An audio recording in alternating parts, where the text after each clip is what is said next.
जामवंती रुक्मणी की तरह सुंदर कैसे हो गईं। पिछले वीडियो में हमने आपको रुक्मणी, जामवंती और सत्यभामा के विवाह श्री कृष्ण से किस प्रकार हुआ यह कथा सुनाई। वीडियो लंबी होने के कारण जामवंती रुक्मणी की तरह सुंदर कैसे हुई यह प्रसंग छोड़ दिया था। अगर आपने पिछला वीडियो नहीं देखा तो नीचे दिए हुए लिंक पर क्लिक करके देखें। आज हम आपको जामवंती का रुक्मणी की तरह सुंदर होने की कथा सुनाएंगे। द्वारका नगरी में सत्यजीत की मणि चोरी होने का आरोप जब श्री कृष्ण पर लगा तो श्री कृष्ण मणि की खोज में निकल गए। जब जंगल में श्री कृष्ण मणि खोज रहे थे तब श्री कृष्ण को सत्यजीत का भाई प्रसेन मृत अवस्था में मिला, परंतु मणि प्रसेन के पास नहीं थी। जब श्री कृष्ण आगे गए तो एक कुटिया में प्रकाश देखा। श्री कृष्ण ने कुटिया में प्रवेश किया तो जामवंती मणि के साथ खेल रही थी। जब श्री कृष्ण ने जामवंती से मणि लेनी चाहिए तभी जामवंत जी वहां आ गए और जामवंत जी ने मणि कृष्ण को देने से मना कर दिया। तब श्री कृष्ण और जामवंत जी का 18 दिनों तक युद्ध हुआ। यह वही जामवंत जी थे जिन्होंने त्रेता युग में श्री राम और रावण युद्ध में श्री राम के साथ थे। जामवंत जी द्वापर युग तक बूढ़े हो गए थे, लगातार 18 दिन युद्ध करने से थक गए थे। तब जामवंत जी ने श्री राम को याद किया। तब श्री कृष्ण ने जामवंत जी को श्री राम के रूप में दर्शन दिया।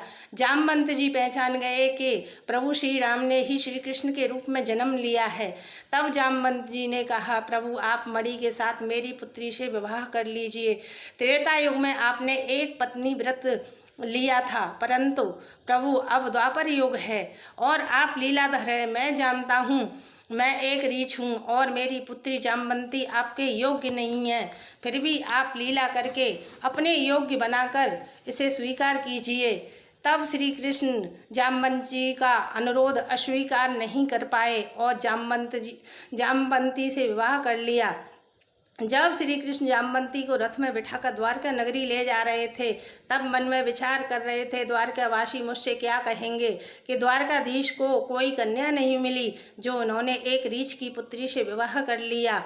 श्री कृष्ण चाहते तो जामवंती को एक पल में सुंदर बना सकते थे, परंतु उस समय लीलाधर ने लीला करने की सोची और जामवंती से बोले, तुम अपने वस्त्रों से अपने शरीर को इस प्रकार ढक लेना और द्वारका में किसी के भी कहने पर अपना मुख और शरीर का कोई अंग न दिखाना। जब रुक्मणी जी तुम्हें अपने जैसी होने का आशीर्वाद दे दें।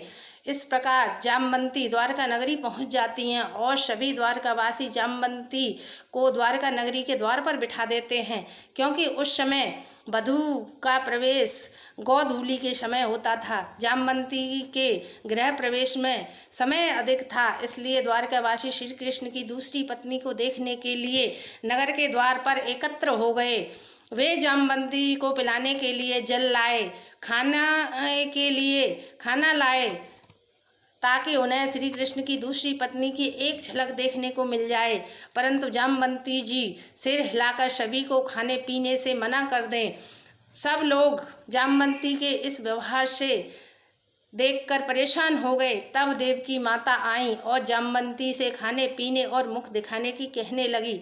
जामवंती देवकी को नहीं जानती थी और नहीं जानती थी कि श्री कृष्ण देवकी के पुत्र हैं। सभी लोग मन में सोचते हैं कि जामवंती बहुत सुंदर है, इसलिए वे किसी को अपना मुख दिखाना नहीं चाहती। जब यह बात रुक्मणी जी को पता चली तो उन्हें क्रोध आया और जामवंती के पास जाकर बोली, तुम्हें अपने रूप का बहुत घमंड है, जो किसी को भी अपना मुख नहीं दिखाती। तो मैं तुमसे कहती हूँ कि तुम रूप और गुण में मेरे ही समान हो जाओ। तभी जामवंती जी ने अपना मुख दिखा दिया और वह रूप और गुण में रुक्मणी की तरह सुंदर हो गई। इस प्रकार एक रीछ पुत्री रुक्मणी जी की तरह गुणवती और सुंदर हो गई। अगर आपको मेरी यह वीडियो अच्छी लगे तो कृपया लाइक और कमेंट करना।